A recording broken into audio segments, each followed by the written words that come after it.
Livre des rois.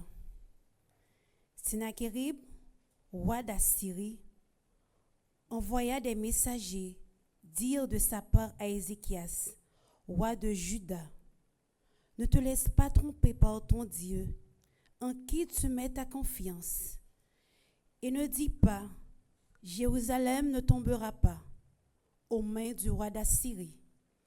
Tu sais bien que les rois d'Assyrie ont exterminé tous les peuples qu'ils ont conquis, et toi seul, tu serais épargné. Ézéchias prit la lettre apportée par les messagers et il la lut. Puis, il monta au temple, déplia la lettre devant le Seigneur et lui adressa cette prière. Seigneur, Dieu d'Israël, toi qui sièges sur les kéroubim, tu es le seul Dieu de tous les royaumes de la terre. C'est toi qui as fait le ciel et la terre. Prête l'oreille, Seigneur, et entends. Ouvre les yeux, Seigneur, et vois. Écoute le message envoyé par Sennacherib pour insulter le Dieu vivant. Il est vrai que les rois d'Assyrie ont ravagé les nations et leurs territoires et ont brûlé leurs dieux.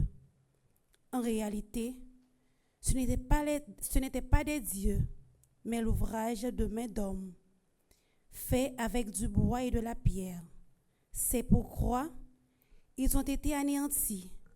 Je t'en supplie, Seigneur, notre Dieu, sauve-nous de la main de Sennacherib et tous les rois de la terre.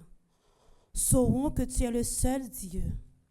Alors, le prophète Isaïe, fils d'Amoz, envoya dire à Ézéchias: ainsi parle le Seigneur, Dieu d'Israël. J'ai entendu la prière que tu m'as adressée au sujet de Sennacherib, roi d'Assyrie. Voici la parole que le Seigneur a prononcée contre lui. Elle te méprise, elle te raille, la Vierge, la fille de Sion. Elle hoche la tête pour se moquer de toi, la fille de Jérusalem. Oui, un reste sortira de Jérusalem et des survivants de la montagne de Sion. C'est l'amour jaloux du Seigneur qui fera cela. Et voici ce que dit le Seigneur sur le roi d'Assyrie. Il n'entrera pas dans cette ville. Il ne lui lancera pas une seule flèche. Il ne lui opposera pas un seul bouclier. Il n'élèvera pas un seul remblai. À peine arrivé, il repartira par le même chemin. Non, il n'entrera pas dans cette ville. Oracle du Seigneur. Je protégerai cette ville, je la sauverai à cause de moi et de mon serviteur David.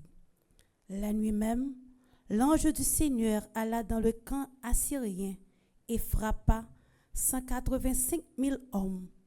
Le matin, quand on se leva, on ne voyait pas que des cadavres. Sennacherib leva le camp, il revint à Ninive et n'en sortit plus.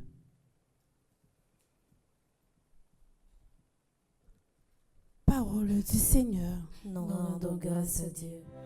Les cieux fermés.